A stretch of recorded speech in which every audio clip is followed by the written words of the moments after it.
If you're having a cookout or a tailgate, you have to have some ribs. But these beef ribs just trump any other barbecue ribs that you may make.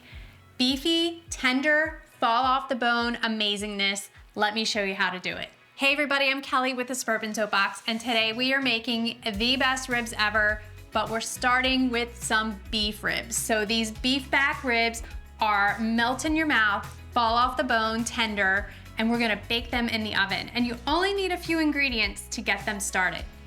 So to make your beef back ribs, you're going to get a rack or two of beef ribs. And so beef ribs are just like pork ribs. They come from the same part of the animal, just a different animal. So sometimes you'll see these like at a barbecue joint, they might call them like brontosaurus ribs because they're like bigger, much more massive than like baby back ribs. But I'm going to make them exactly the same way that I make my pork ribs, just with a few different flavors. So to make your beef back ribs, you're going to need a rack of beef ribs and your favorite barbecue sauce. So you can have homemade or your favorite bottled.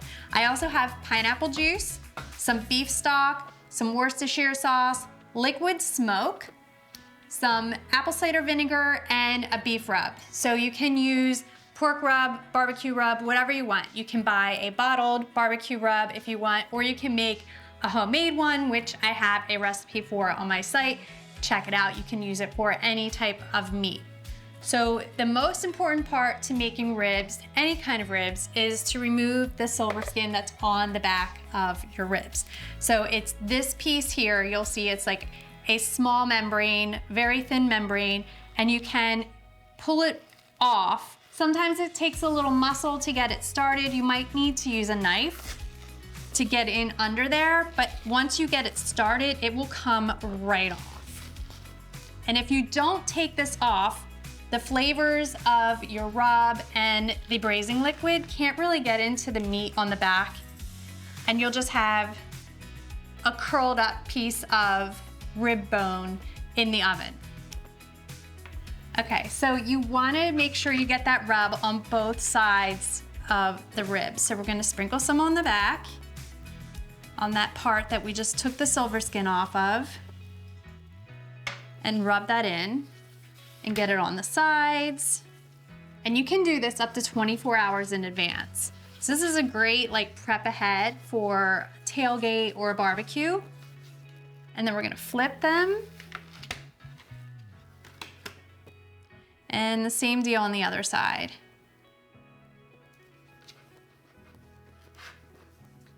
All right, now go wash those hands. So to make my ribs in the oven, I like to use these foil pans. You can get them a little bit smaller than this. Because the ribs are so massive, I wanted to have something huge. This one, to be honest, barely fits in the oven, so maybe a little bit smaller. These are great on the grill too, so you can do the same process on the grill, just on a lower flame, so make sure your grill is set to low before you put your ribs on there, and then they're gonna cook in the oven for about 2 hours, so you would do about the same on the grill as well. So we're just going to transfer the ribs to my pan.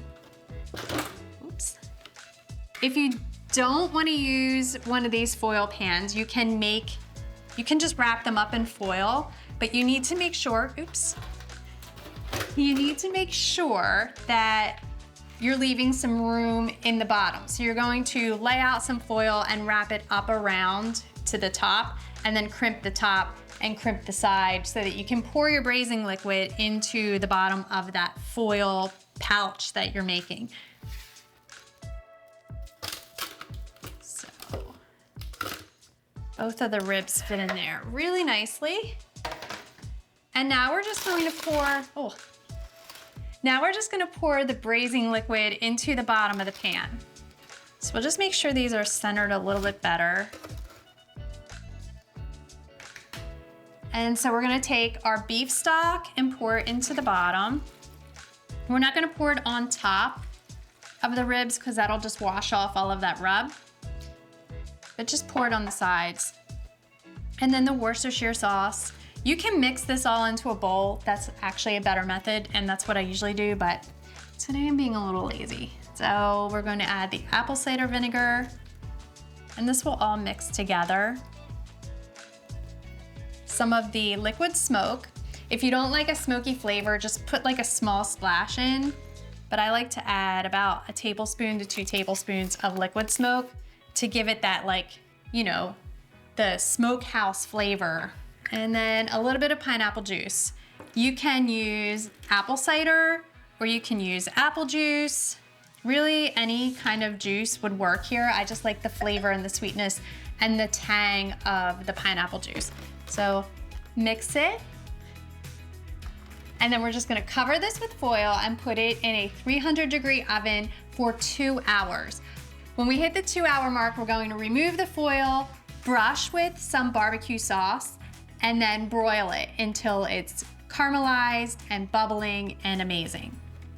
So our ribs are all done and they smell incredible. This rack of ribs actually comes from when they make a prime rib roast. If they're making a boneless prime rib roast, it's the rack of bones that they're cutting off of that cut of beef. So basically, essentially, you're eating prime rib right off the bone. I mean, it doesn't get any better than that.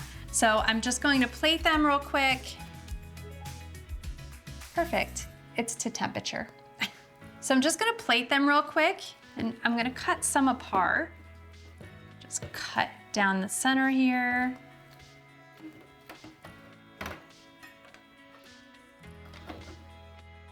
Just to make it a little bit more manageable.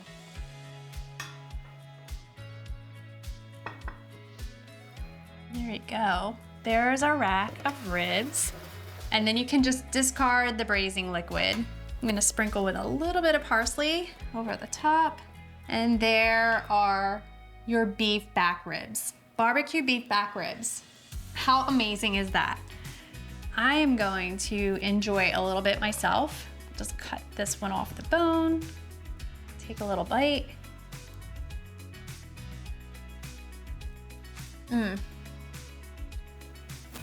They're so good. They melt in your mouth. Not quite fall off the bone yet. You can bake them a little bit longer if you like that, but my family likes them a little more firm. These are amazing. You can see here how juicy and tender they are. Amazing. If you like this video, please be sure to give me a thumbs up and subscribe to our channel. For more easy recipes, visit thesuburbansoapbox.com. Thanks again.